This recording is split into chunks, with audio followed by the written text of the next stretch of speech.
அக்கா செஞ்ச இந்த ப்ராஜெக்ட நான் உடைச்சிட்டேனே. ஆசையா அக்காவும் அவங்க தோழிகளும் இந்த ப்ராஜெக்ட செஞ்சாங்க. நான் தெரியாம இத உடைச்சிட்டேன். குட்டி, யார் இத உடைச்சது? குட்டி உண்மை சொல்றானா பொய் சொல்றானான்னு தெரிஞ்சுக்கலாமா? இதத்தான் வள்ளுவர் தாத்தா அழகா சொல்லி இருக்கார். தன்னஞ்சறிவது பொய்யற்க, பொய் தப்பின் தன்னஞ்சே தன்னை சுடும். தன்னெஞ்சறிவது பொய்யற்க, பொய் தப்பின் தன்னெஞ்சே தன்னை சுடும். மத்தவங்களுக்கு தெரியுதோ இல்லையோ, நம்ம மனசுக்கு தெரியும் இல்லையா பொய் சொல்லிட்டோமேன்னு. நம்ம மனசு நம்ம குத்திக்கிட்டே இருக்கும், அதுதான் தன்னை சுடும்னு சொல்றாரு தாத்தா. குட்டி புரிஞ்சுக்கிட்டான் இப்போ.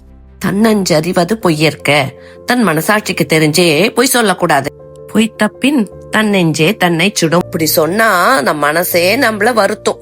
குட்டிகளா, நீங்களும் என்னைக்கும் உண்மையே பேசணும், வாய்மையே வெல்லும்ங்கறத இந்த குறள் மூலமா தெரிஞ்சுக்கிட்டீங்களா?